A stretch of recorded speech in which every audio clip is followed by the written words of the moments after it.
Now, let's come, this is just a short introduction about myself. Let's come now to see what is the IELTS, what does it consist of. Unfortunately, there are still some students who are contacting. Just a minute, let me contact another student because he's changing his number. Cannot attend with that number, so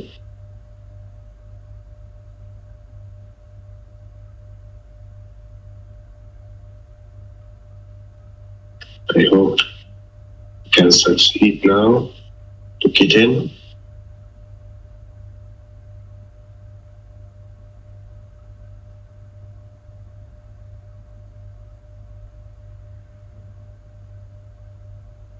Right.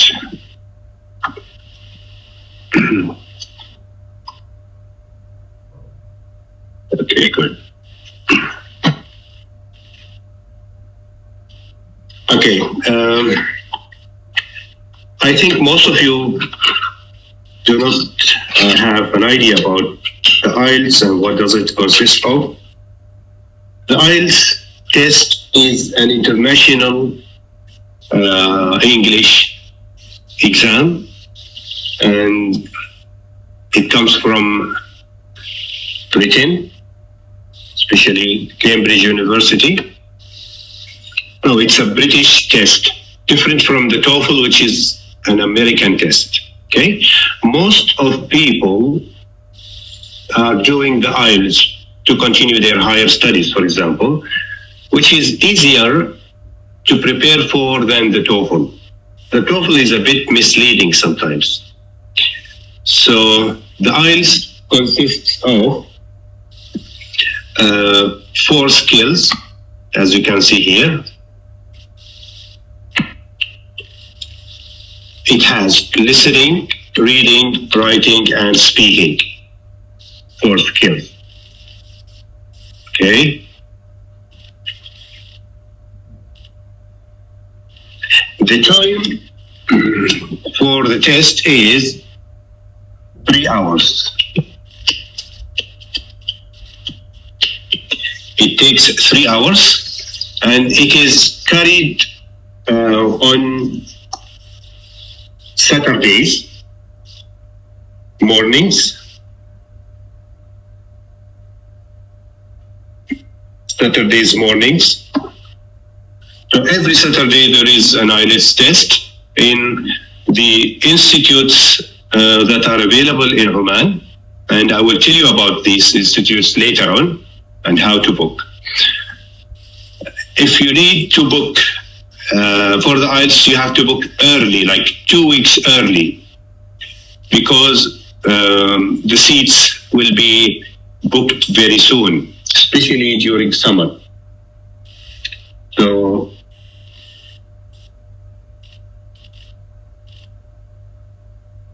there's another student.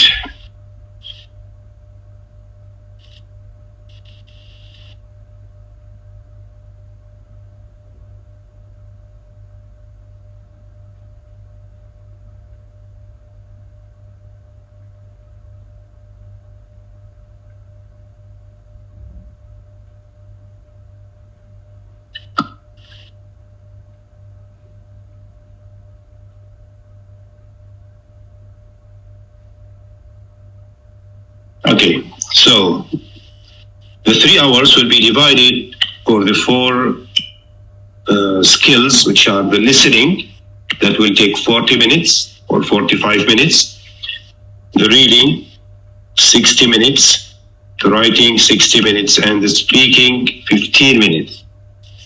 15 minutes. Okay.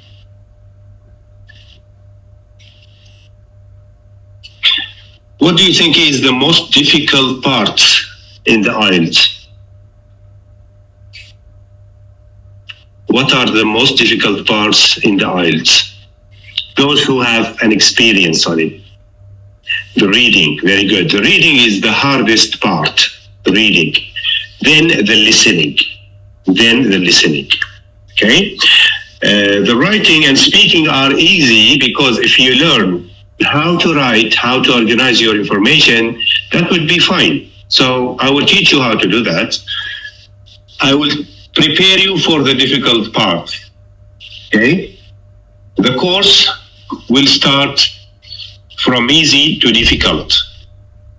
From easy to difficult. It means today we are going to have an introduction about the course, then to some basic grammar rules that are necessary for the IELTS, especially for the writing, with some exercises. Tomorrow we'll start the speaking, techniques and practice. After tomorrow, the writing of task 1, techniques and practice. And we will spend in writing of task 1 and 2 about 3 days. The last 2 days will be for the reading and the listening. So the day number 7 will be for the reading, techniques and practice. The last day for the listening, techniques and practice. But to be ready for the difficult skills, you have to learn things from now. So you will learn important academic vocabulary to make the reading and listening easy at the end of the course. You will learn some definitions. You will do a lot of spelling tests on these words, etc. Right.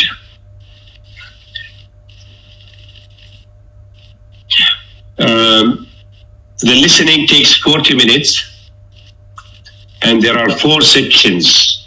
There are 4 sections in the listening. The number of questions is 40 questions. So each section in the listening has 10 questions. The total is 40 questions. Okay? The exam is out of 9. So can we get the book? Hamid, you haven't got the book yet? Yeah, I forgot to ask about the book. I sent the book to all of you, I think. Maybe those who registered late.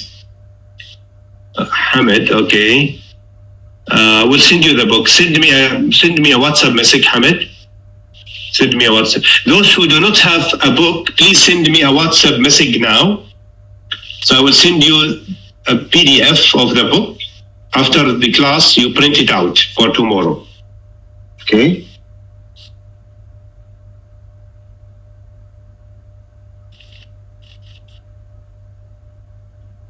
So I will send you the book later, inshallah. Later, I will send you the book.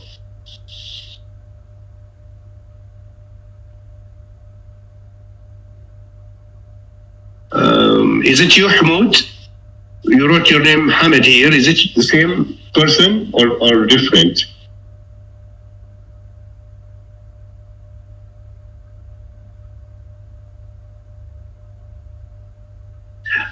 Okay, so I wrote your name Hamoud and you are Hamid. Sorry for that. No problem. No problem at all. I will send you the book, inshallah.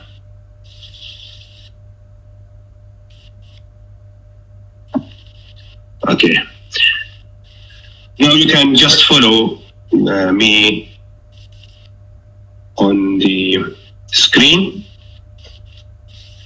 The IELTS is out of 9. The highest score is 9. And each skill is out of 9. So the listening is out of 9, reading 9, writing 9, and speaking 9. How to get the average? They will divide it by 4 to get it out of 9. To get it out of 9, okay? Divided by 4. So, the 40 marks here, the 40 questions, means 40 marks. This will be converted into band 9, okay? Also here in the reading, it will be converted to band 9. I will also talk about that later. All right. In the listening, there will be 4 sections, and you will listen to the CD for one time. It is not repeated, but there are breaks between the sections and also between the questions, as I'm going to explain later. You will fill the gap or the space with 1 word, 2 or maximum 3 words. So to fill the space, you need 1 word, 2 words, or 3 words maximum. These words can be nouns, verbs, adjectives, names of people, names of places, names of countries, landmarks. It can be also numbers, telephone number and address, different types of information. Now, how do students lose marks in the listening? If you have 1 letter wrong, 1 spelling mistake, which is wrong, then you will get 0. For example, this is question number 1. It has 1 space, number 2, 2 spaces, number 3, 3 spaces, for example, or 3 words. Now, if you write this with the correct spelling, then you will get 1 mark. If you write this with the correct spelling and this is with the wrong spelling, then you will get 0. See? If you write this with the wrong spelling, with the correct spelling, wrong spelling, you will get 0. So there is no half mark in the listening. In the same question, if it has 3 words, 1 word is spelled wrongly, then the whole answers will be 0 for number 1. Now, how can we overcome this problem? How can we avoid getting zeros in the listening? You need to improve your spelling a lot. You need to know what words come in the listening for the IELTS. Do you have an idea about the listening words in the IELTS? Do you know them?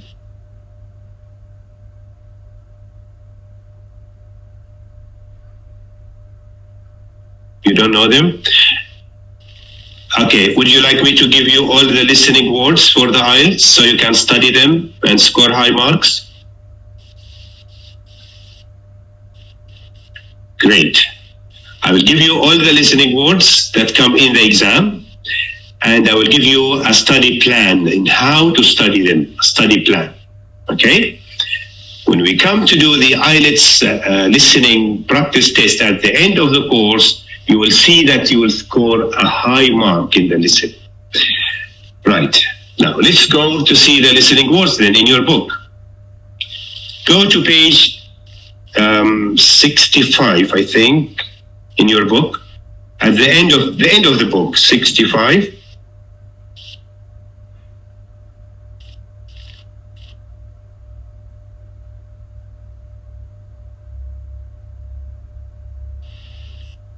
Yes, here.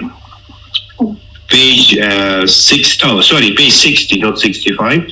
From page 60 till page 65, till the end of the book, these are all the listening words that come in the IELTS exam. All the listening words, okay? Now, you are not going to study all of them, of course. I will tell you how to study them and how to organize your time. So this is for the listening section. The number of words is about 1,200 words. 1,200 words. You are not going to study all of them, as I said. Okay? If you need 6 in the IELTS, for example, if you need 6 in the IELTS or band 6, you need to study about 65% of these words.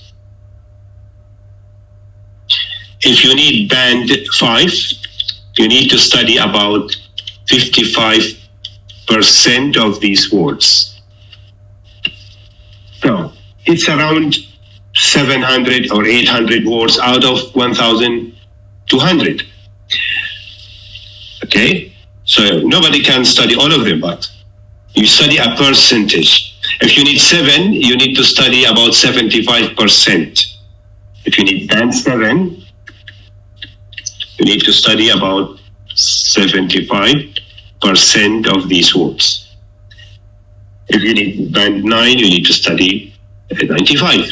You need to study 95 of them, yes. Okay.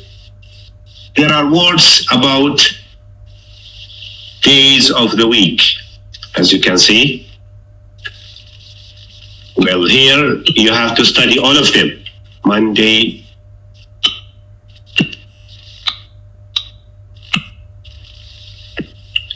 Tuesday, Wednesday, Thursday, Friday, etc. Weekdays, weekend, all of them are important. Okay? There are words about names of the months or months of the year. All of them are important. All of them you need to practice. Okay? There are words about hobbies. What do people do in their free time? What do they like to practice? Okay, now, in hobbies, for example, you will start studying the small words first, then the medium words, or the most familiar to you. So every day, starting from tonight or from tomorrow, every day you need to study 20 words from the listening words. Every day 20 words only, because I will give you other things to do in the other time of the day. So 20 words, you start with the small words, then the medium ones. Then if there is time during the course or before you do the test, you study some long words. So start with the small ones or the most familiar. Gardening, this is important. Stamp collection, caving, scuba diving, bowls, archery, ice skating, darts, golf, billiards, photography, painting, embroidery, climbing, chess, parachute, pottery, and wood carving. These are all important. The others, no need to practice or to study them. Okay? When you go to subjects, for example, the same thing. You will choose which words are familiar and shorter or medium sized. For example, science, politics, architecture, law, geography, history, biology, archaeology, literature, statistics, mathematics. These are all familiar to you. Logic, physics, psychology, anthropology, economics, philosophy, chemistry, agriculture, business management, etc. So every day, take 20 words, check the meaning, and practice how to spell. Try to repeat the word 5 times, 10 times by your own. As I said, if you miss one letter in the exam, you will get 0 in the listening. But if you have a correct spelling for most or all of your words in the listening, you can score a very high mark. I had students who scored 7 and 8 only in listening and reading in my previous courses, because they studied the words very well. They studied them very hard. So you have all the answers in front of you now. What you just need to do is to study them and practice the spelling. That's it. The listening will not be out of these words. It will be only from these words. And there are some very easy words. Say here, interview, for example, offer, industry, display, data,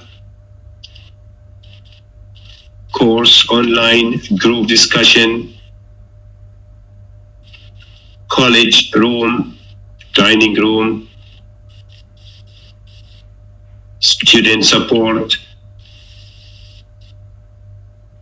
There are a lot of familiar words, but the problem is with the spelling. So these are all the listening words. Don't forget.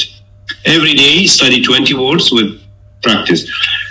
Next week, Sunday, I will ask you about these words. How much have you covered of the listening words? Okay? Have you covered 30% of them in the first week, or 40%? You should at least cover 30% of them. Between 20 to 30% you should cover in the first week, including the weekend. So the weekend is, homework time. I'll give you a lot of work to do during the weekend. You should not miss a day during the 2 weeks. So Sunday I will ask you about all these things to follow up the students, okay? Is everything clear about the listening words now?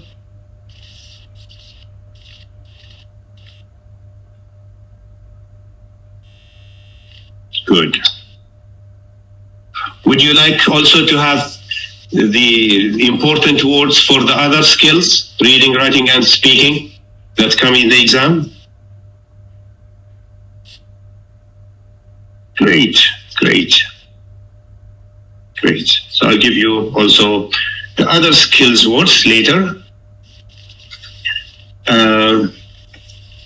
We are done with the listening. We'll move to the reading here. The reading is difficult because of the new academic words that occur in the passages. So some students will stop to think about the meaning, to guess the meaning, and the time will run out. So they cannot finish the whole reading. The reading takes 30 minutes, and there are 3 passages in the reading. Each passage should be about 20 minutes. So 20 minutes for each passage, total is 1 hour. Always passage 1 is the easiest, passage 2 is difficult, passage 3 is the most difficult. So we will see what are the good techniques to deal with the reading. So that will be explained at the end of the course when we come to the reading. There are 40 questions, as I said, in all the reading passages. So passage 1 might have 15 questions, passage 2 might have 15 questions, passage 3, 10 questions. The total is 40 questions, okay? Sometimes this distribution varies from an exam to another. There are different types of questions in the reading: to complete a sentence, multiple choice, true or false, many. So how to get ready for the reading? It's by learning a lot of academic words, So today we will look at the first list of academic words, which is in page 5. This is list number 1. It has 50 words. And these words are very common and useful in reading, writing, and speaking. The words for reading, writing, and speaking are categorized in 4 lists in the book. I tried my best to choose the most common repeated words in the IELTS exam, and I put them in 4 tables. So this is table number 1 that includes 50 words. We will see how to study these words. I will give you some work for them, and every 3 days there will be a spelling test on these words. Spelling test every 3 days. So there will be spelling tests during the course and 1 test at home after the course. I will tell you how to do it. There will be meaning discussion of these words also before we do the spelling test. And these words are very familiar, very common. You will see them in the reading, and they will make the reading very easy to you. You will see them in the writing. You will use them in your speaking. So they will add a very big value to your content, inshallah.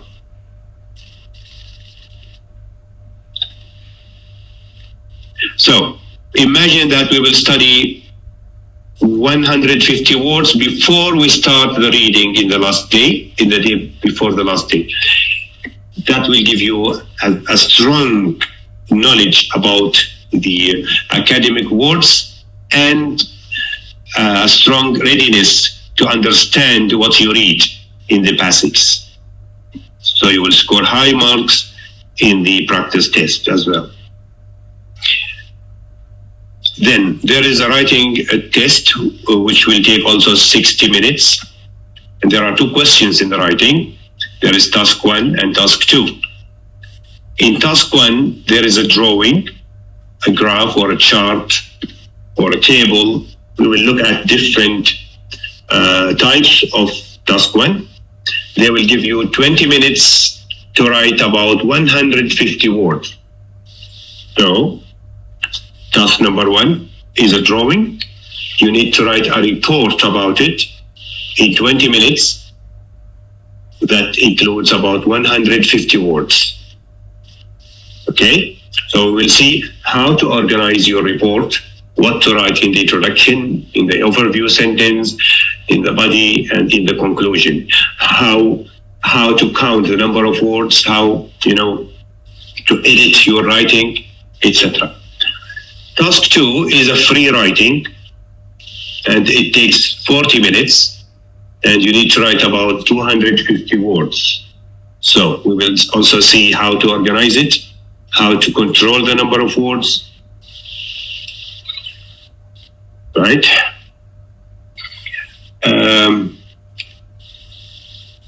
The speaking is the last part, and it should be the easiest part. The easiest part. Always students score high in speaking, more than the other skills. Okay? It has 3 parts or 3 tasks. Always the first part is personal questions about the student, personal questions about your family, your life, your hobbies, your study, your work.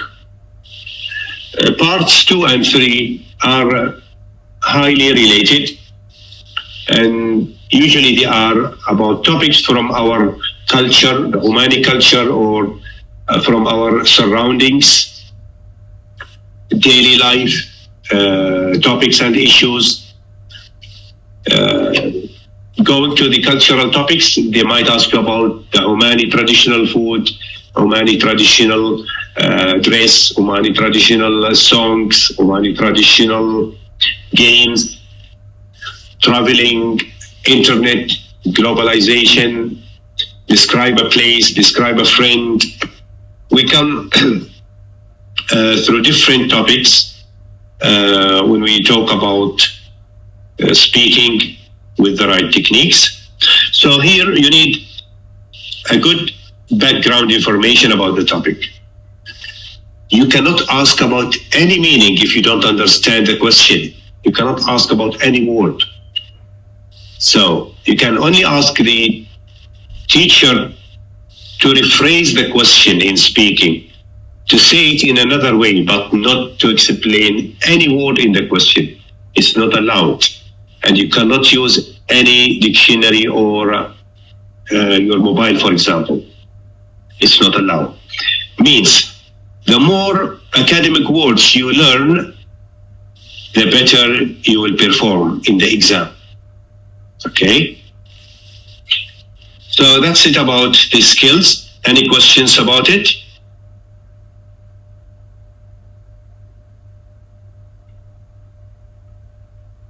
Good. I will explain them broadly when I come to them one by one later. This table here is for the listening scheme, and this is for the reading scheme. It shows how to convert the 40 marks in the listening into band, from mark to band. For example, if you get in listening, if your mark is between 18 to 22, that is band 5.5. If your mark is between 26 to 29, that is band 6.5. So we will come to this at the end of the course when we do the listening and reading practice. Very good question. Task 2 in the writing is worth more marks than task 1. Yes, it is worth more marks. So my advice that I'm going to tell you later on is to start with task 2 writing before task 1, because it is worth more marks. Okay? Now, I will give you a little quiz, a little test. Okay? Here we have a paper that includes some verbs. So we have the verbs in the present. I need them in the past and past participle. But before you start, let me just explain something about the tenses. You are not allowed to open your book, your dictionary or internet, okay? Try to do this by yourself without any help, please, so I can know your level. But before that, there are 2 types of verbs in English: regular verbs and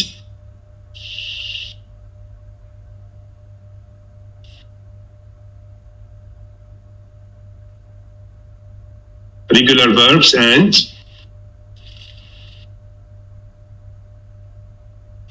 verbs. Very good. Irregular verbs. Now, who can give me an example? Give an example from your mind of a regular verb with the 3 tenses: present, past, past participle. Give me an example of a regular verb.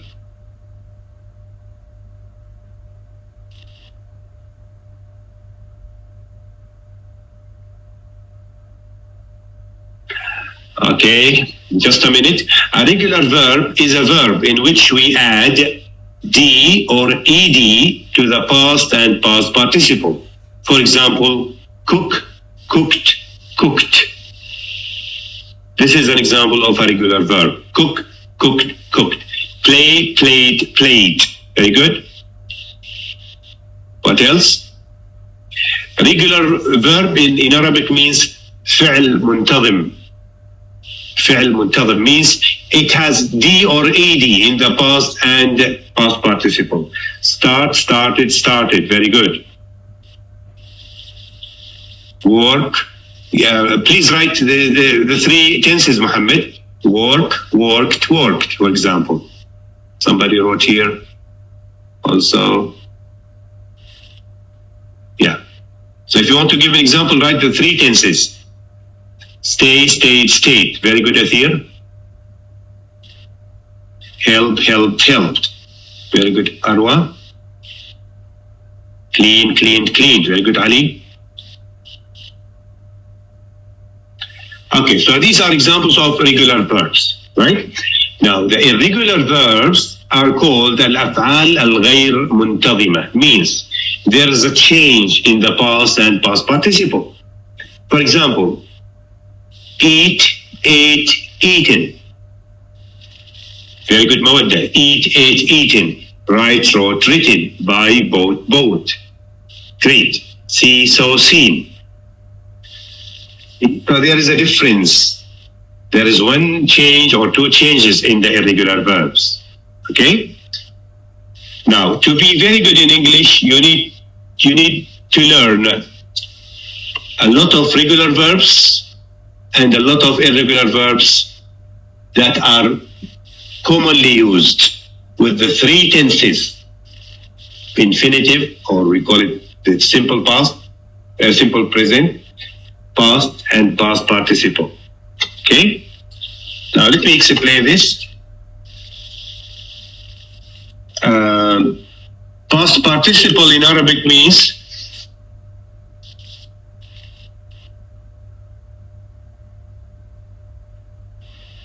what does past participle in Arabic mean?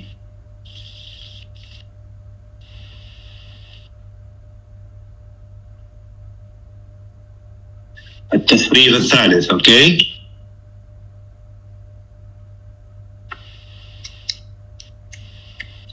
or اسم المفعول.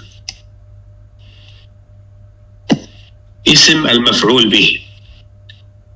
So there are two meanings for it. تصريف ثالث or اسم المفعول. What is اسم المفعول? Okay. When I say eat, ate, eaten.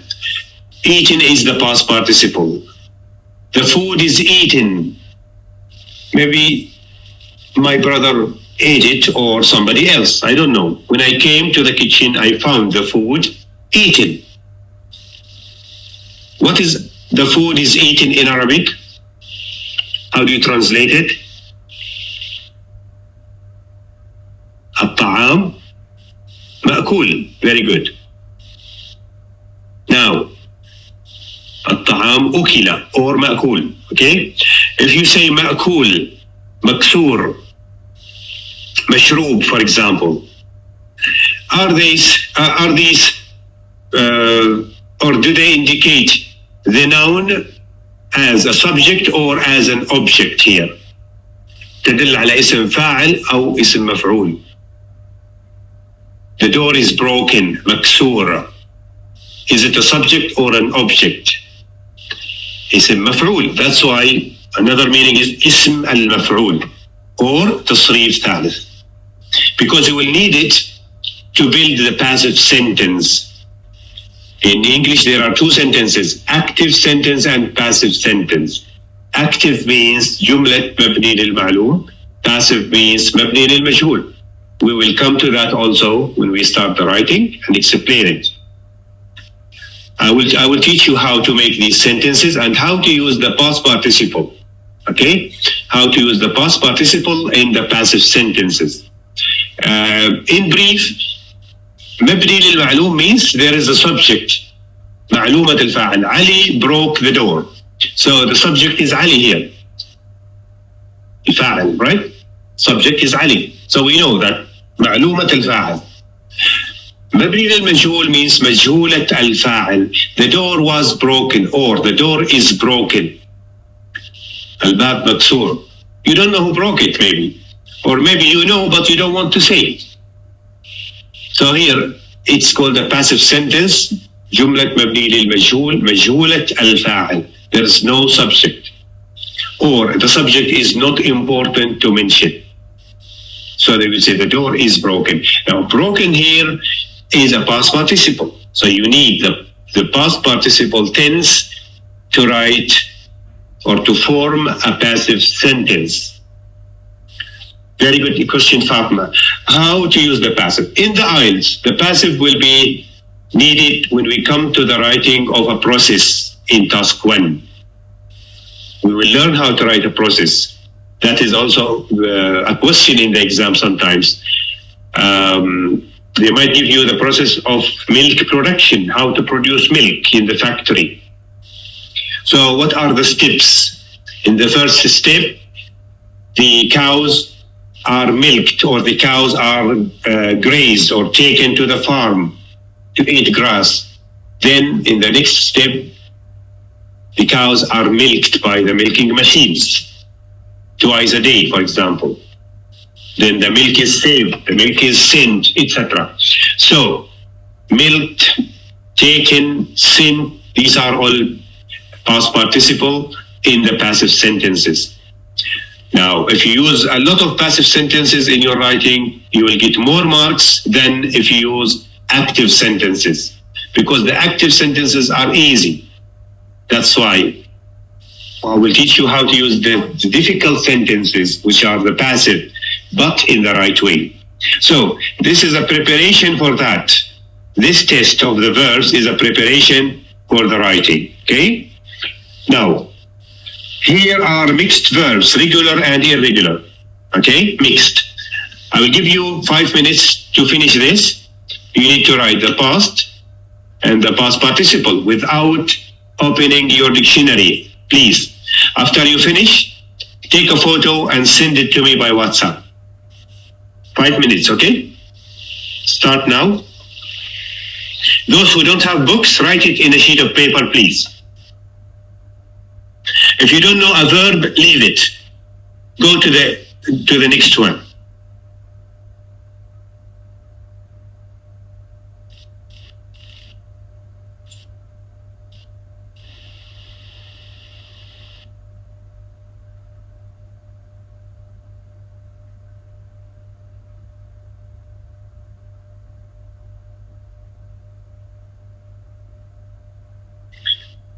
Ahmed al-Maqbali, how did you get in the meeting then if you don't have my number? With your father's mobile, maybe?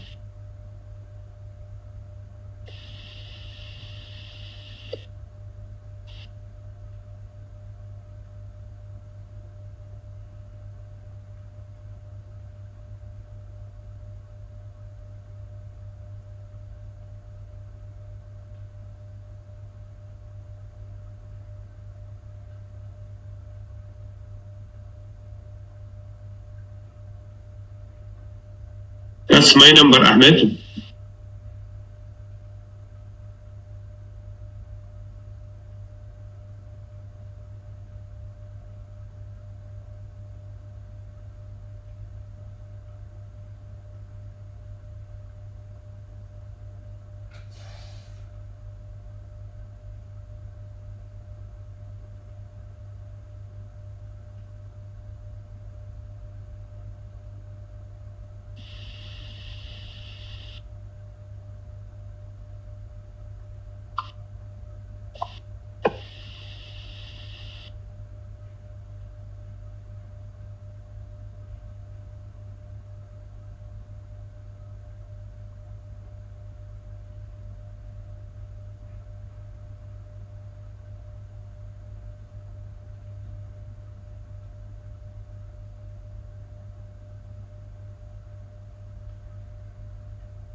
Hurry up, please. I'm waiting for your answers.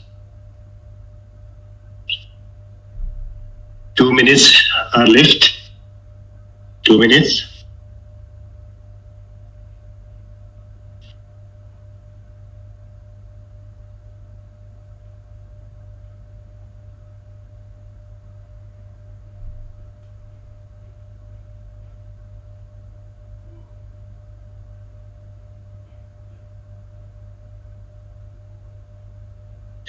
Don't worry if you don't know some verbs.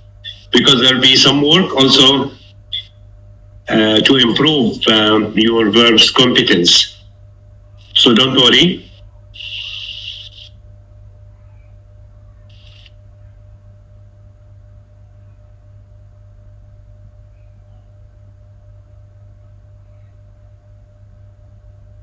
This test will show me what are your weaknesses in tenses, actually, which is a very common problem among English learners. Most of the students know the present and past of the verb, but they have a problem with the past participle. So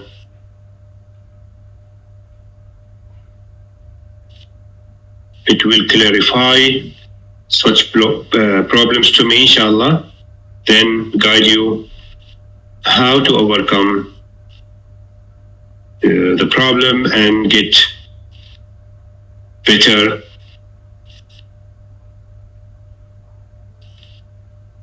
Okay, I think I got most of the verbs now.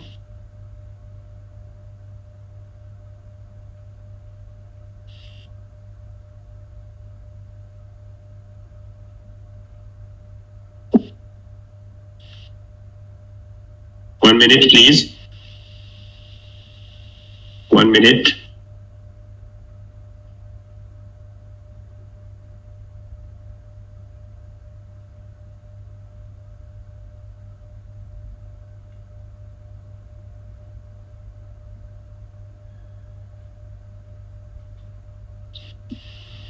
Students who do not have books are getting late because they need to copy and, so no problem.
Okay, that's enough. Those who haven't sent it, they can send it later. Now, what to do with this list?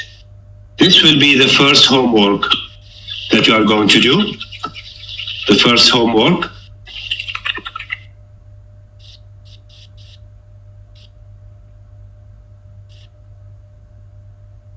For tomorrow. This is the homework for tomorrow. You need to check the correct verbs. You need to check the correct verbs for the past and for the past participle. From dictionary, from internet, from your school books. At the end of your school books, you have two groups of verbs, regular and irregular. So you need to check that. Okay? So after you check the correct answers, you will send it to me by WhatsApp again. I'm not going to give you the correct answers. First, I want you to search for it by yourself.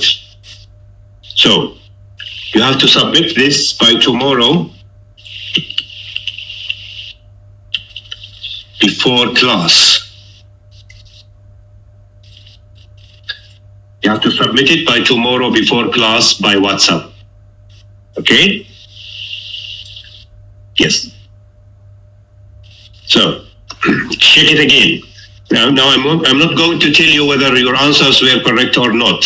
I want you to search more and more. Then find your answers from dictionary, from internet, from your school books. Then you send it to me again, in a complete sheet. And later, tomorrow, I will give you the correct answers. So this is homework number 1. Now, why is this important?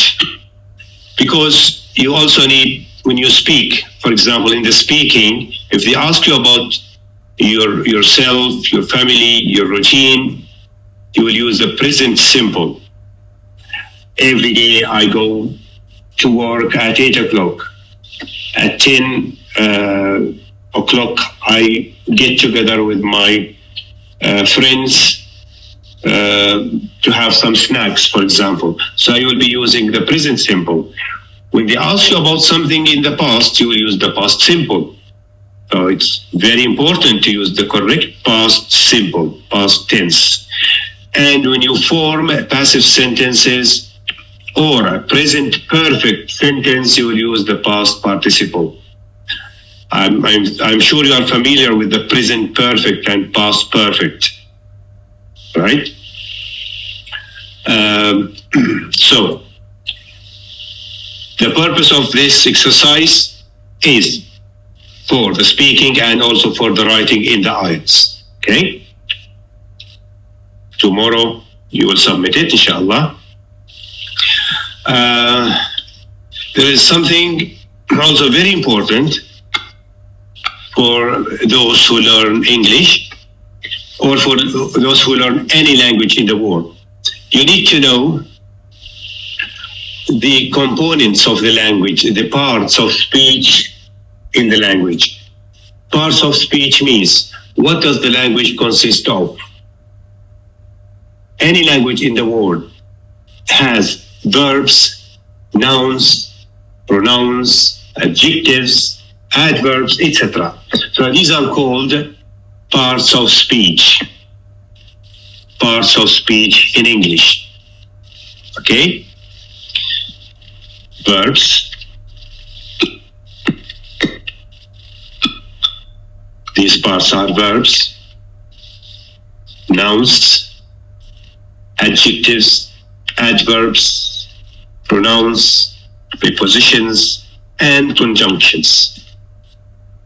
If these parts are not found in the language, then nobody can use it. You cannot use a language without verbs. You cannot use it without nouns, without adjectives, without pronouns, prepositions, etc. Now, I want you to look at this table here. Look at the example words here, and look at the example sentences here. Read them silently. Try to understand each part.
Can you see them now, Mohammed?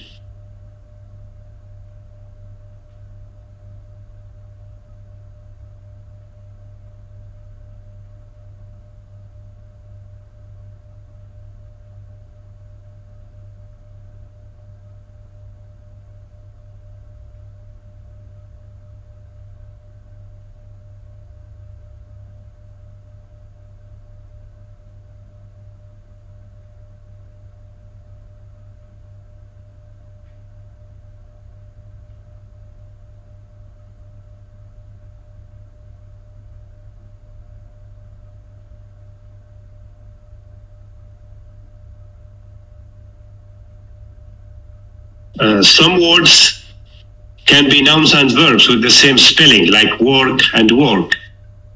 Okay? Some words, yes. Drink and drink. It can be a verb and a noun. It depends on the context.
It is a pronoun, yes.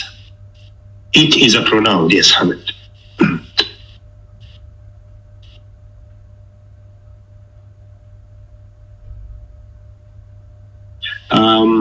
Okay, Ahmed, I will show you.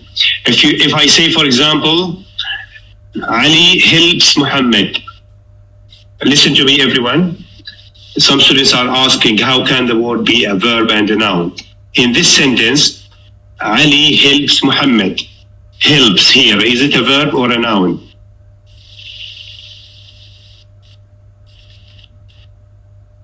Ali helps Muhammad.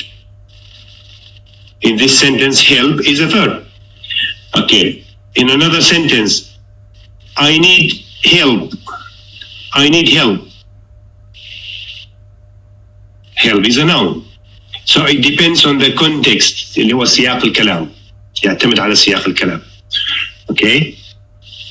Now let's look at the table here. So these are some examples of verbs.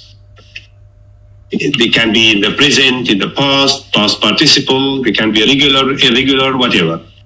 Example sentences: I have 3 brothers. We work hard. Ali sleeps at 11 o'clock. So these are examples of verbs. Nouns, different nouns are here. And these are example sentences of nouns. Okay? Adjectives. Now, why do we use adjectives? Or why do we need adjectives? What does the adjective do in the sentence? When I say, I have a big house, I have a beautiful car, big, beautiful, we describe something very, or the adjective describes the nouns. The adjectives describe the nouns or the noun. Okay? And these are some examples of adjectives. And as you can see,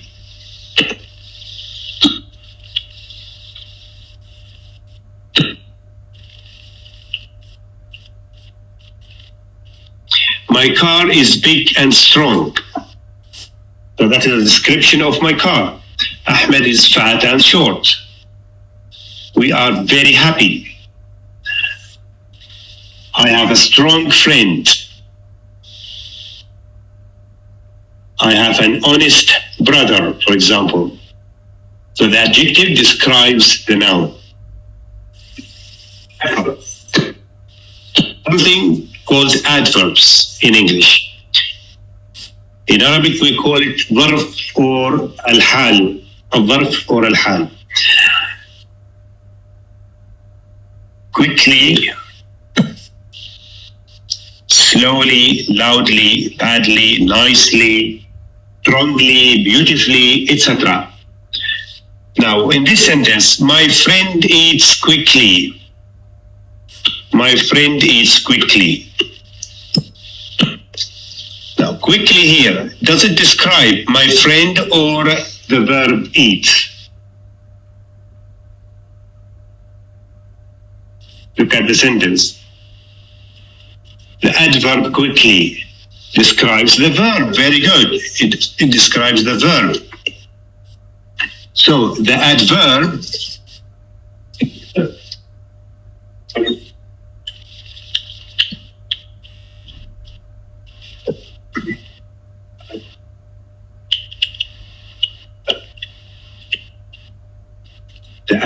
describes the verb. The adjective describes the noun. Okay? My friend eats quickly. The quickly describes how my friend eats, not my friend himself. Right? I write slowly. How I write. It describes how I write, the verb. They talk loudly, the verb. So the adverb describes the verb. What is the adverb? Actually, the adverb is an adjective plus ly. If you look at the adverbs here, you will see that the adverb is an adjective plus ly.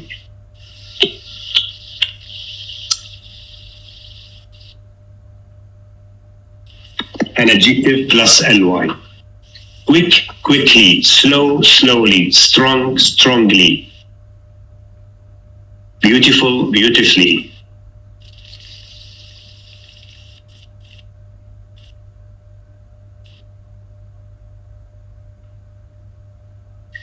Are you talking about the process, Fatma? Your question is about the process?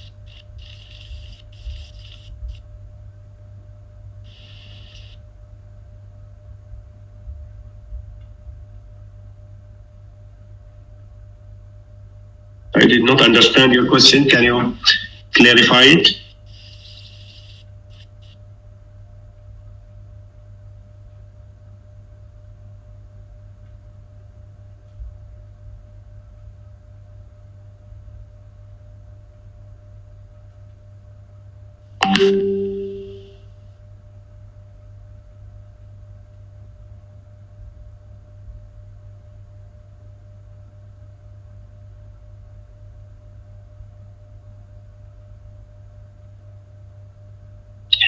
In task 1, about the timing, when to use the past, when to use the present, I will come to that, inshallah. When I start the writing, I'll explain how to use the time, the tenses, everything.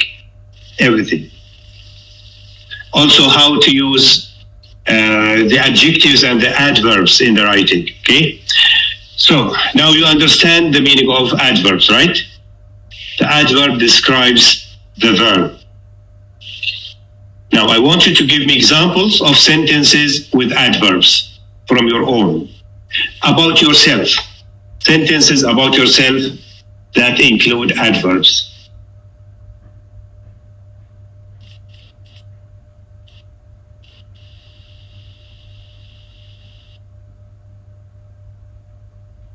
I eat quickly, very good.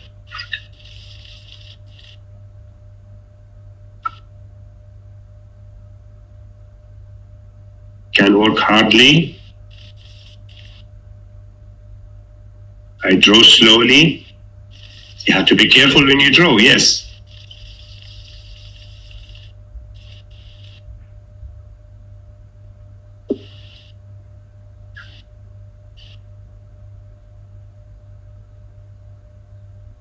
I can use my phone smartly. Very good example, Suhaib. Ahmed Mukbali, I always go to pray. Always here is a frequency adverb. Frequency adverb means ظروف التكرار, which like always, sometimes, usually, different from the verbs adverbs. So try to think of a verb adverb. I think quickly, kids play loudly, I write nicely, I drive slowly, or I drive carefully, I am friendly. Very good examples. That's it. Okay. Very good, Hamid. I eat slowly. Nice. Okay, now let's move to the pronouns. Pronouns are words that replace the nouns. I, you, he, she, them. There are different types of, very good, Ahmed, I play stressfully. That is a very good example, yes. There are different types of pronouns. There are pronouns for the subject. We call them subject pronouns.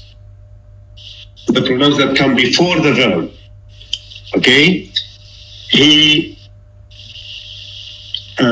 drives a car. So he is a subject pronoun. They drive the bus. They is a subject pronoun. We learn English. We is a subject pronoun. So always the subject pronoun comes before the verb. The object pronoun, هو ضمير المفعول, it comes after the verb. Okay? I saw them. I saw you. I saw him. So him, you, them, these are called object pronouns. And there are possessive pronouns. There are objective pronouns. Okay? And reflexive pronouns. Different types of pronouns.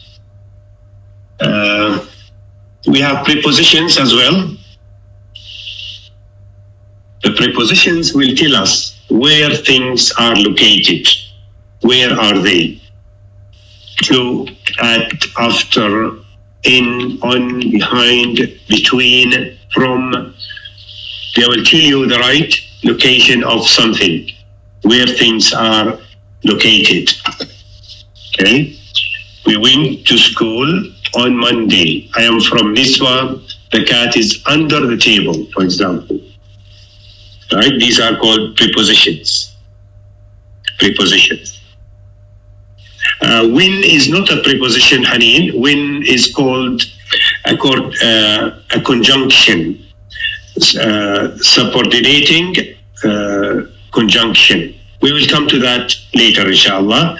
When to use when. For example, if you want to write a complex sentence, you know, there is a simple sentence, a compound sentence, and a complex sentence.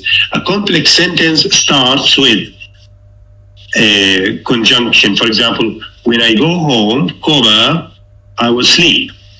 That is a sentence with subordinating conjunction. Above and on, very good question. On can be on the roof of, or on the surface of. Now, my laptop is on the desk. On the desk, okay? But the spotlight is above the desk. It is not touching it. It is over it. Over it. Is it clear now, Alawi?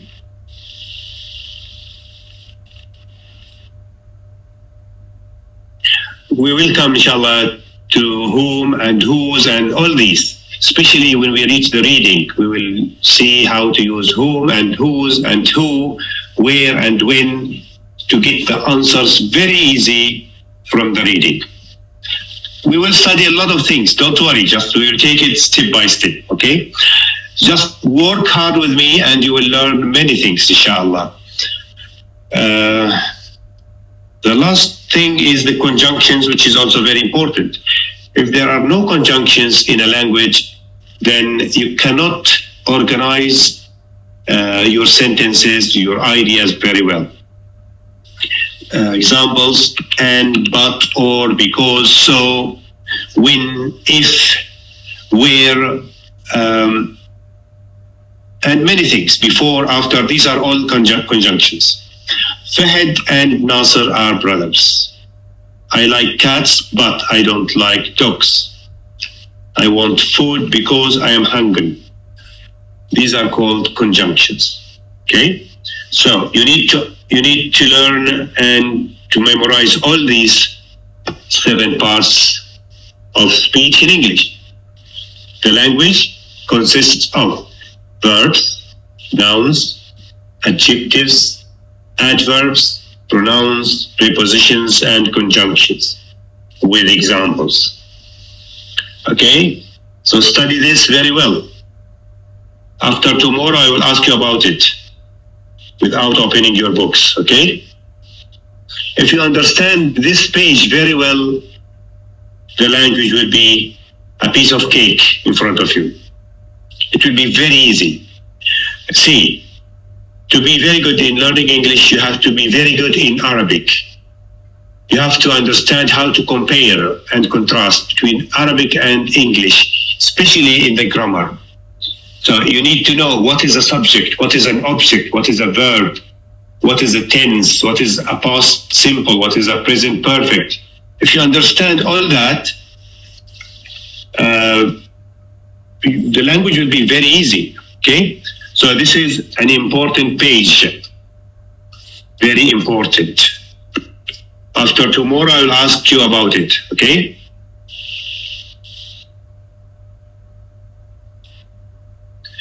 Now, we come to the words here, which is the first list. As I have mentioned before, these words are very common in the 3 skills here, in the reading, in the writing, and in the speaking of the IELTS. You will see them from time to time. So how to study them, how to be familiar with them, how to be exposed to them a lot. The first thing you have to do is now, I want you to read them silently and see how many words do you know the meaning of without using a dictionary. Without using a dictionary. And you will tick them like this. So if you know 5 words, no problem. Write 5 out of 50. If you know 10 words, 20, whatever. But without using a dictionary. If you know 5, no matter. Because you are going to learn them. So don't worry if you know few words. Okay? Look at the words without using a dictionary.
Okay, now you can see how many words you know about them.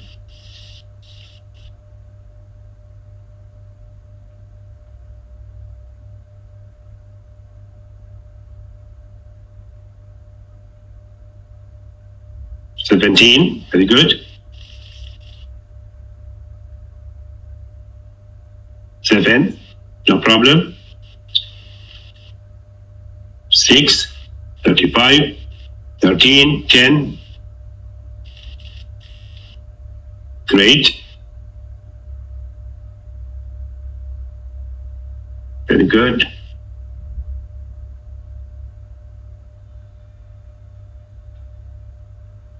Nice. Okay. Now the next exercise is a grammatical exercise in which I want you to decide which word is a noun. So if the word is a noun, you put N. If it is a verb, you will put V. If it is an adjective, you will put ADG.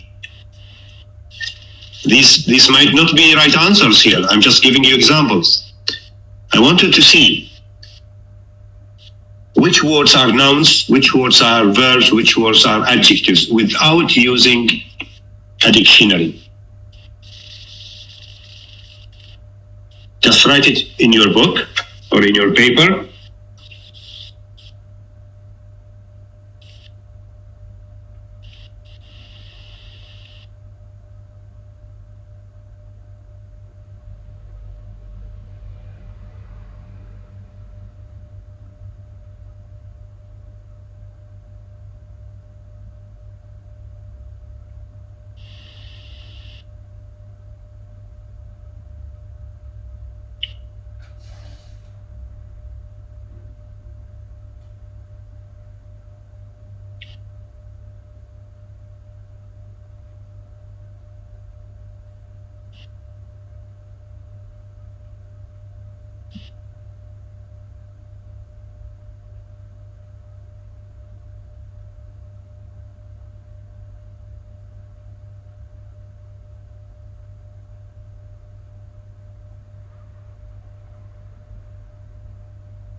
Okay, now let's check.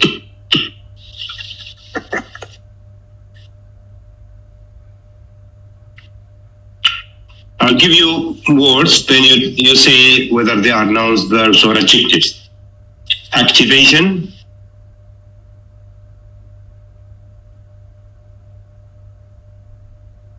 is the noun, very good.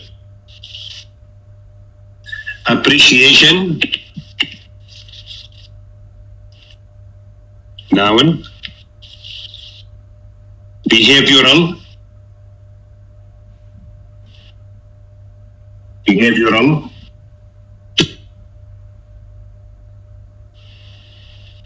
adjective, very good. It's an adjective. Affordable,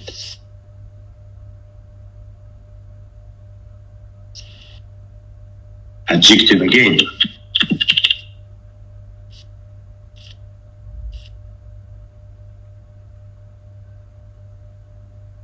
Beautify,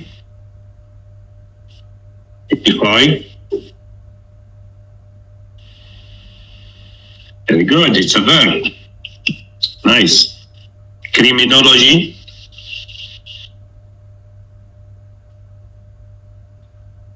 is a noun. Competitive, competitive, adjective. Great. Okay. Here, how is this useful for me as a teacher to check? It shows your weaknesses in grammar, especially in the parts of speech. Okay? If the student can identify the word, whether it is a noun or a verb or an adjective, he can easily guess the meaning of that word in the exam, even if it is a new word. So we are going to learn a very useful rule that will help to guess the meaning of new words by using the affixes. Okay, so it means how can we identify whether the word is a noun or a verb or an adjective in the exam and have a correct guessing of the meaning by using the affixes, which is in the next page. In English, there is something called affixes. Affixes are a group of letters that are added to the beginning or to the end of the word to change it from one form to another. For example, from a verb to a noun, or from a verb to an adjective, from an adjective to an adverb. We call them affixes. Affixes means لواحق or زائدات. لواحق or زائدات. Okay? There are affixes for nouns. There are affixes for adjectives, and there are affixes for some regular verbs. Some regular verbs, not all verbs, only some regular, not irregular. Now, if the word ends with shin, it's always a noun. For example, station. So, all these are affixes for the nouns. All these are affixes for the adjectives. Affixes for the verbs. Okay? Now let's have a look at them one by one with examples. If the word ends with shin, it's always a noun, like station. Give me other examples from your mind of shin words.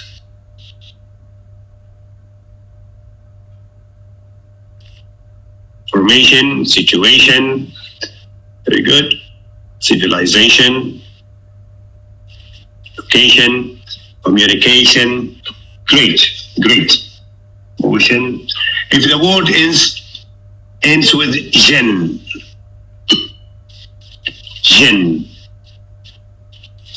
like persuasion, it's always a noun. Examples? Passion, conclusion, revision, television. Very good.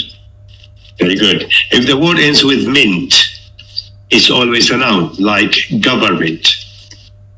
Other examples?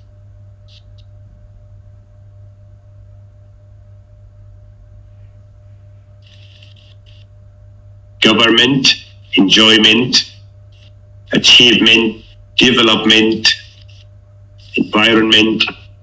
Very good. If it ends with ness, N-E-S-S, happiness, like happiness, it's always a noun. Examples? Sadness, effectiveness, joyness, weakness. Very good. If it ends with age, like advantage. Other examples?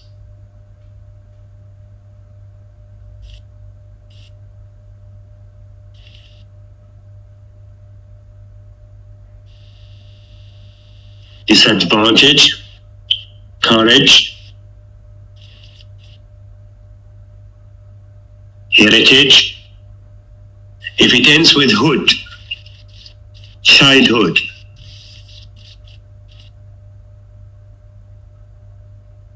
Fatherhood, very good. Brotherhood, very good.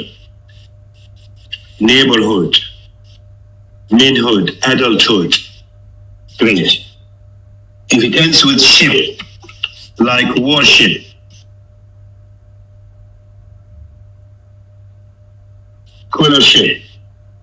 scholarship, relationship, friendship, leadership, great. If it ends with ANCE or NCE, ends, like advance.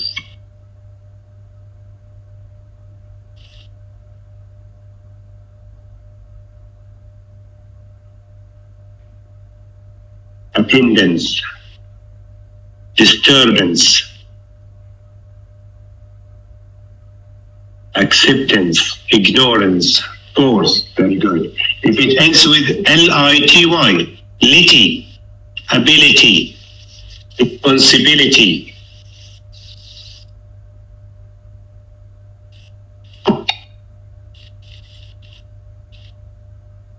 what else?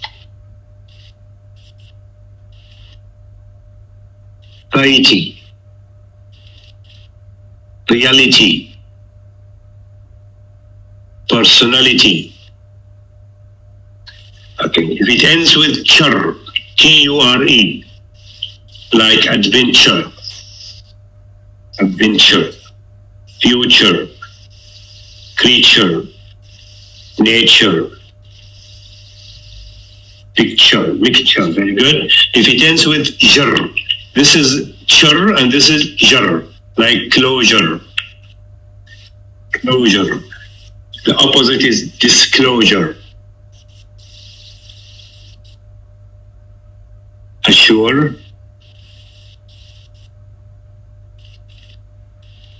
pleasure also. Pleasure means happiness. Measure. Okay. If it ends with ology, ology means science or study. Ology means science or study, like technology, biology, psychology, yes, and many words with ology. If it ends with dumb, this is pronounced as dumb, not dumb. Dumb, the sound. Freedom, kingdom. What else?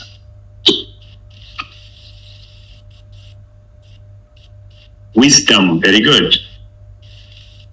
Victim, boredom, very good. If it ends with ism, with S or with Z, tourism, for example. Journalism, very good.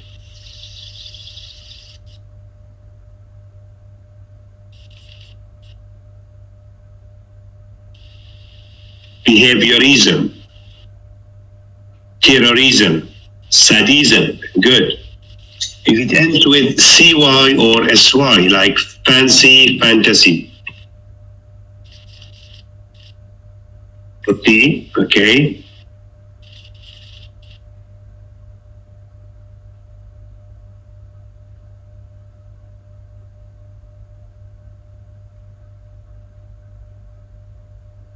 Now, there are some exceptions sometimes. Sometimes words end like adjectives, but they are nouns, for example.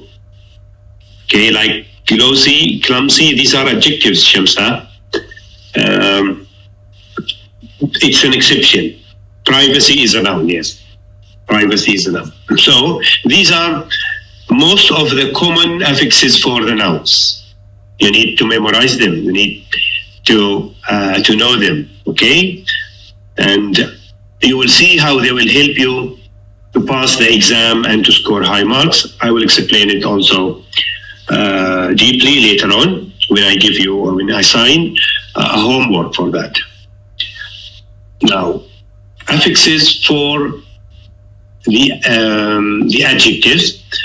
If the word ends with full, it's always an adjective, like helpful. Other examples? Useful, We just change the color here, make it darker. Grateful, stressful, harmful, etc. If it ends with ik, it's always a noun, like terrific.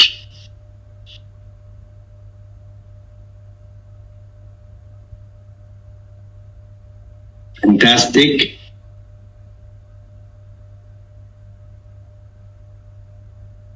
Pacific, traffic. It ends with lis. See, there is a difference between lis and nis. This is lis, L-E-S-S, different from this one. Useless, harmless, powerless, meaningless, homeless, helpless. Very good. If it ends with able, available,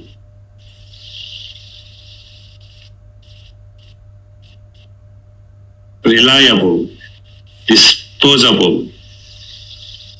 Table here is one word, Muhammad. It's not related. Stable, yes. Capable. Very good. If it ends with os, like famous, dangerous, prosperous, continuous. Very good.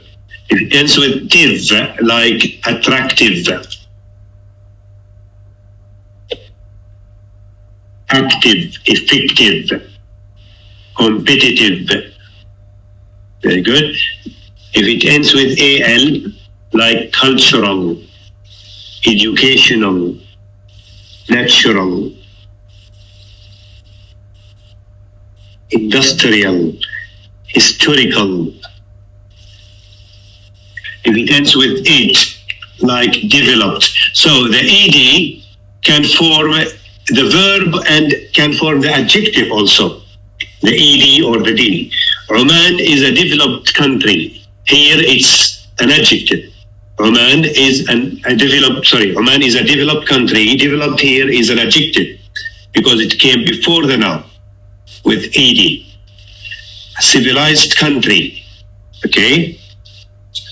The last thing is civ, impressive, massive, passive. Very good.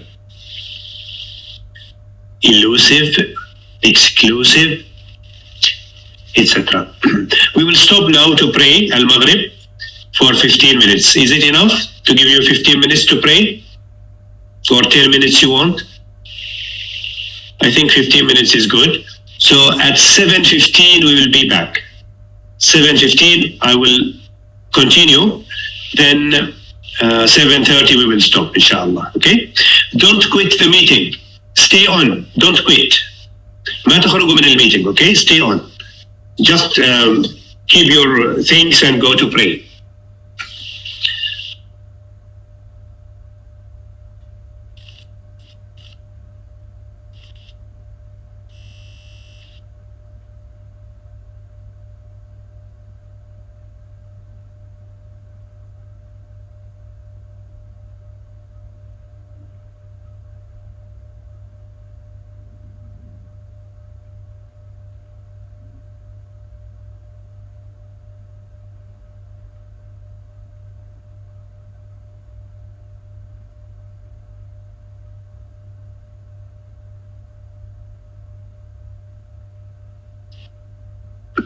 Welcome back, guys.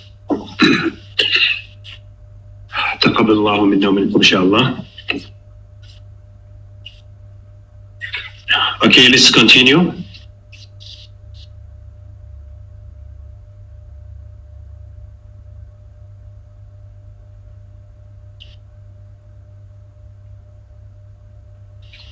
I think most of you are here.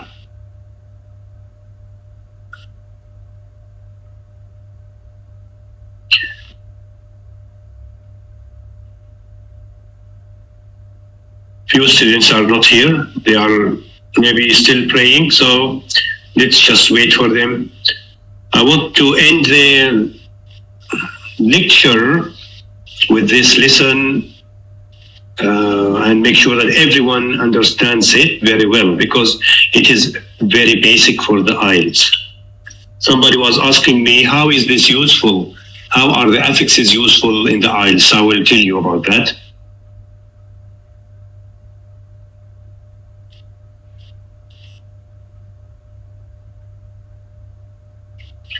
Okay, let's move to the verbs.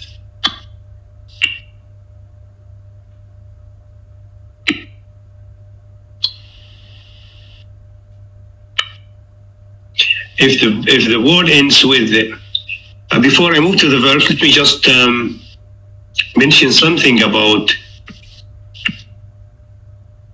the adjectives. There is an exception here of the adjectives, which is the AL here. Use just another color. Some words end with AL, but they are nouns, not adjectives. Okay? So I wanted to go and look here at this exception here. Words with AL as nouns.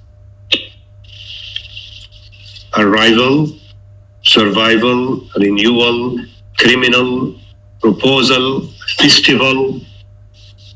These words end with AL, but they are nouns. You know, in every language there are exceptions. It's not.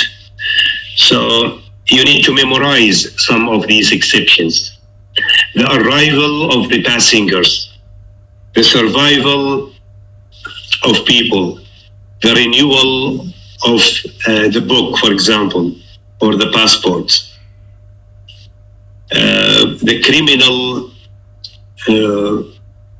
of the village, the proposal of the study. Okay? So you need to remember some of the exceptions here. How can you differentiate between them? From the context, as I said, from the context, من سياق الكلام. For example, the arrival of the passengers was at 10 o'clock. The arrival of the passengers was at 10 o'clock. And usually the noun is followed here by of, the arrival of, the renewal of, the proposal of. Usually, but not always. See? And also there is the definite article the arrival of, the survival of, the renewal of. Different from when you say the cultural week. Cultural week. Week is a noun, cultural is an adjective here. So there is an adjective followed by a noun, but if you say the arrival of the passengers, it is followed by of. So you know that arrival is a noun when it is followed by of. Okay? Or for their survival. They did that for their survival. لبقائهم. For their survival. For the renewal of the passport. Okay? Let's move to the verbs. If the word ends with ate, ate, like activate, it's always a verb. There are some exceptions, as I said, sometimes, but mostly it's a verb. Activate, accelerate, differentiate. Other examples?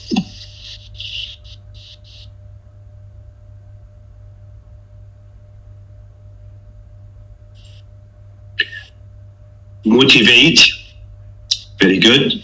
Renovate. Somebody was asking, Alawi was asking about unless. Unless is a conjunction, Alawi. Conjunction, adat rabt.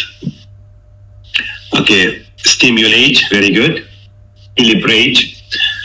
If it ends with en, it's always a verb, like broaden, widen, soften. Okay, now how does it help in the exam? If we look at the word widen here, it ends with en. So you know that en is an affix for the verb. Now, try to refer the word back to its origin. Widen is from wide. Wide means large or big, right? Wide means large or big, sorry. So to widen something means to make it bigger, to enlarge it. I will widen my house yard next week. I will make it bigger.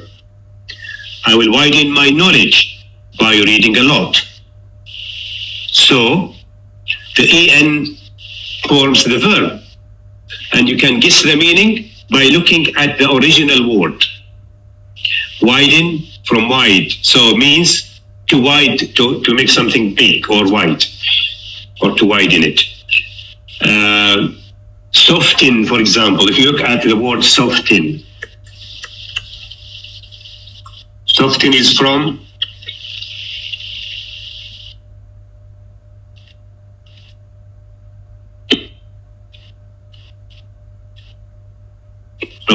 soft. So it means to make something soft. You need to soften your voice when you sing. You need to soften your voice when you sing. Means to make it soft. To soften your clothes, for example. To soften your skin. How do you soften your skin?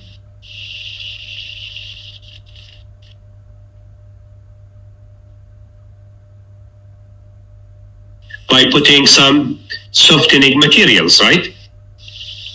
To make it look smooth, for example. The next one is fy, also it forms the verb, like classify, identify, modify, simplify, to make something simple, classify, to put it in classes, clarify, to make it clear. Very good question. Is there any rule of using en? Now, you cannot see a word and put en to make it a verb. You cannot. But you have to learn words from dictionary or from internet that end with en. Okay? Words plus en, or verbs plus en, and you will get a lot of examples. But from your mind, if you say doorin, door plus en, doorin, there is no meaning for it. See? Boxin, box plus en, boxin. This is from your mind. There is no meaning for it. The word must be in the dictionary, must be created by English specialists, and it is used in the language. So I will give you a homework for this, and I will show you how to do the homework, how to get a better understanding of this. Very good example. Also, beautify. To beautify means to make something beautiful. To make something beautiful.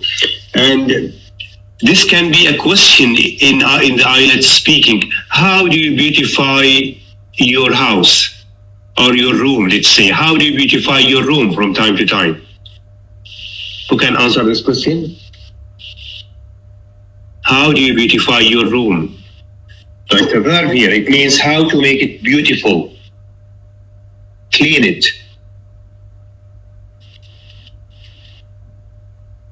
Decorate it. Put some flowers. Change the painting maybe. Put pictures, right? Make it organized. Tidy it. Yes, very good.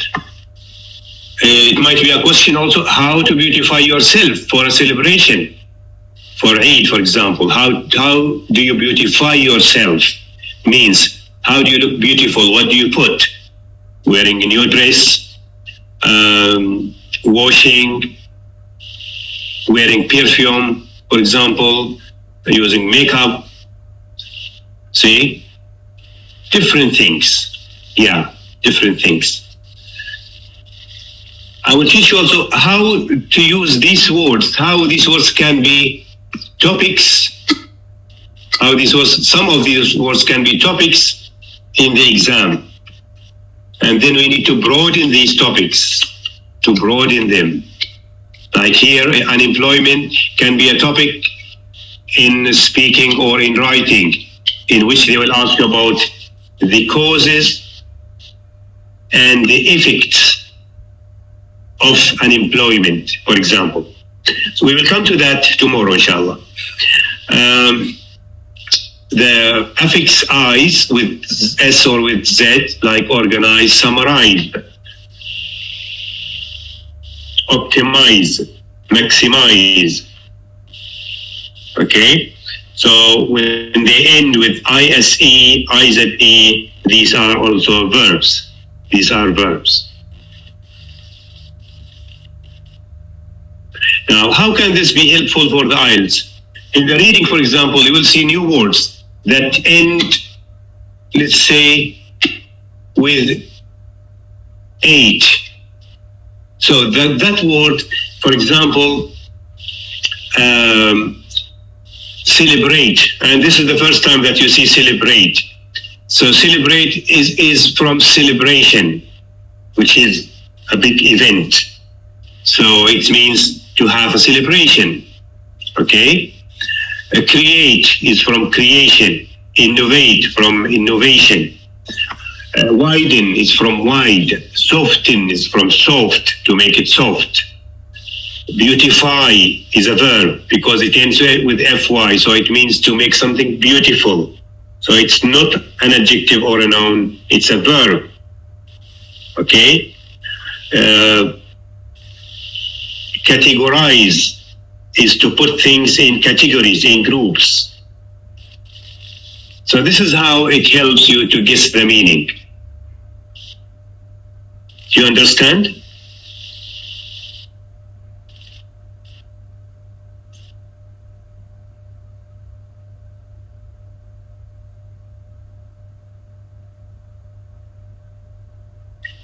Okay, now I will assign you a homework to have more understanding of the affixes. I will assign you a homework, okay? And this homework will be submitted next week, Sunday, or before. The deadline is Sunday. The homework is for each affix. I want you to write 2 examples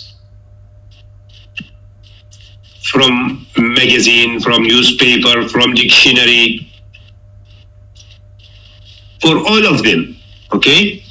You can write them here in the same paper or in another sheet of paper without meaning, only examples. For example, Shen, education, information. Mint, enjoyment, environment.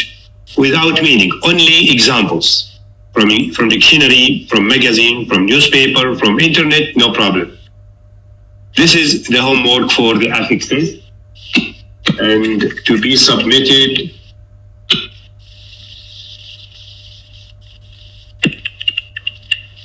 homework next Sunday. Next Sunday, okay?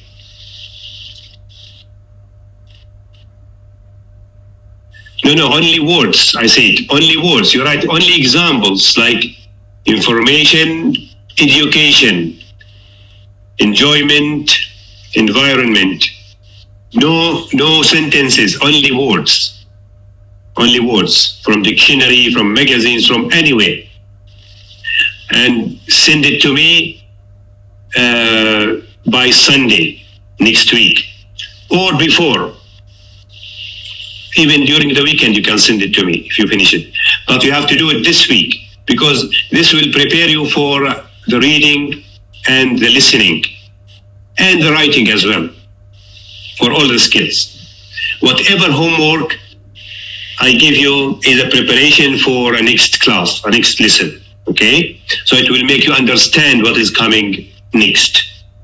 What is coming next, okay? Another homework for tomorrow, I want you to check the meaning of these words. Page 5. Check the meaning from an English dictionary. Do you all have English dictionary? Do you all have English dictionaries at home? English Arabic or English? Okay, if you don't have, please buy one. I don't want you to use Google or your internet or your mobile dictionary. Sometimes there are mistakes, but the paper dictionary is the best one. Oxford Modern Dictionary is one of the best ones. It is for 5 riyals. It is English Arabic. I think you are familiar with it. I will send the photo of it to everyone so you can buy it. It will be very useful for the course and for your higher studies, for your coming studies, bachelor, master, PhD, whatever. So it's not only for the course, but for the whole for the whole period of your study. Okay? You need to get from the dictionary the meaning of these words, the first meaning only.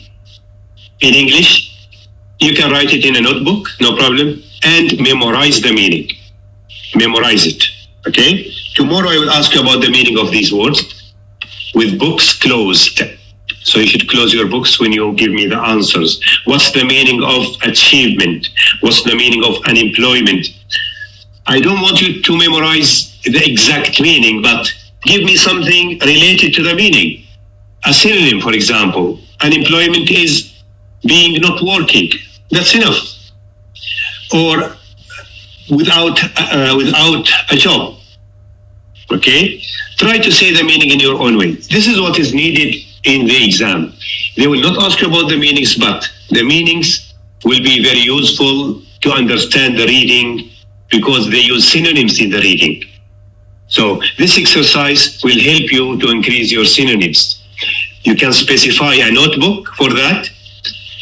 Write the word, the meaning, the first meaning from dictionary.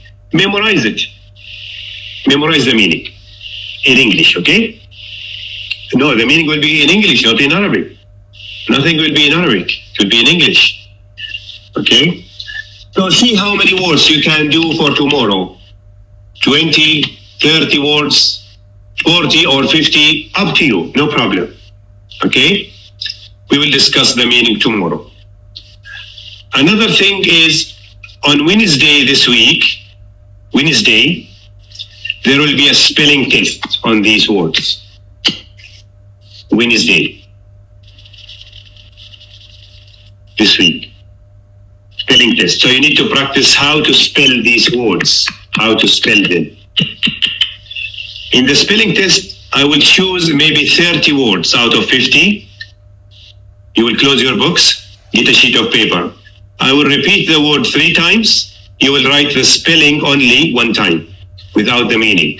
For example, activation, activation, activation. You will write it 1 time, activation. Then go to number 2, uncivilized, uncivilized, uncivilized, and so on. So no need for a meaning, just the right spelling. After we finish the spelling, I will give you time to open your books and correct your paper and write the mark.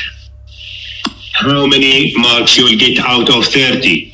20 out of 30 means there are 10 words wrong. You have to repeat every wrong word 10 times by hand in a sheet of paper and send it to me by WhatsApp. That is the punishment. Do you understand? If you make a mistake in the spelling on Wednesday, you will repeat each wrong word 10 times by hand and send it to me by WhatsApp. Repeat it on a paper. أي كلمة خطأ بالspelling في امتحان الإملاء on Wednesday لازم تعيدها 10 مرات بخط اليد and then send it to me by WhatsApp. This is the punishment to improve your spelling. We call it a remedial punishment. Okay? Yeah. And that's why a lot of my students score high marks, because I focus on spelling and the punishment. So if you don't want to be punished, try to practice very well. You might score a high mark in the spelling test. That's it. Getting high marks in spelling tests means getting high marks in the IELTS. For sure. For sure. So please pay attention to that and take it seriously. Take it seriously. So we will have 3 spellings. Spelling number 1 will be on Wednesday this week. Spelling number 2 will be Sunday next week.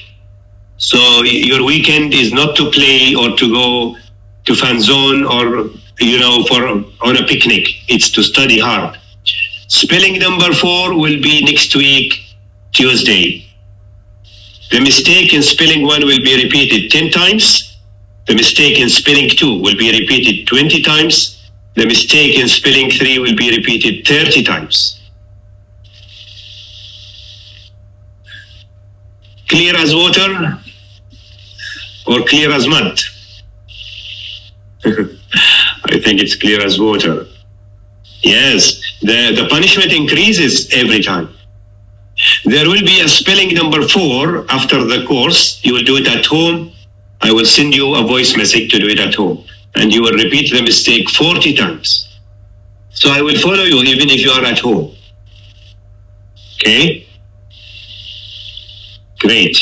Now I want to see high marks, inshallah, in all the spelling tests, inshallah. For tomorrow, as I said, we will discuss the meaning of these words. I think it's not enough to give you one day for the words. We will discuss the meaning of these words on Wednesday before we do the spelling test. What do you think about that?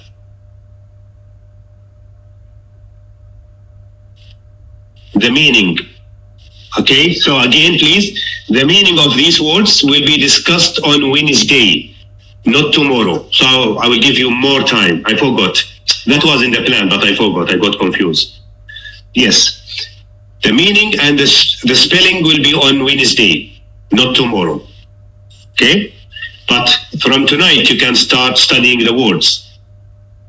Yeah, study the words from tonight. Okay, I will send you the voice, the pronunciation, of the words by voice message.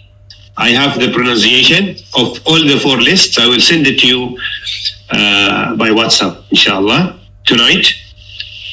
So you can listen to the words and get the meaning. Another thing, is it okay if I make 2 groups, 2 WhatsApp groups, one for the boys and one for the girls for the course? Is it okay with all of you? Just to take the permission before I do it. It will not be mixed. WhatsApp group for boys, WhatsApp group for girls. We will discuss what is related to the course, what homework I give you to remind you, everything. No, I cannot mix boys and girls. I cannot. I do not do that. I separate them. Boys alone, girls alone. Every time. Okay? So tonight or tomorrow morning, I will forward that, inshallah. And I will send you the voice message of the pronunciation to list number 1. Well, thank you very much for today. I'm sorry to keep you waiting for long. It's the first day. When sometimes we need to have more time, I will tell you also about that. Maybe sometimes 10 minutes more, 20 or 30 minutes more sometimes I will give you. So you have to be a bit patient with me, but that's all for your sake, inshallah. Thank you very much. Enjoy your time, your gathering with your family members, and enjoy your delicious dinner as well. Don't forget to have your dinner and to drink your milk before you sleep. Okay, guys? Thank you very much. All right.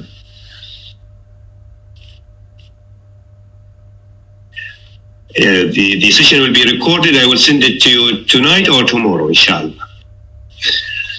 Have a good night, all of you.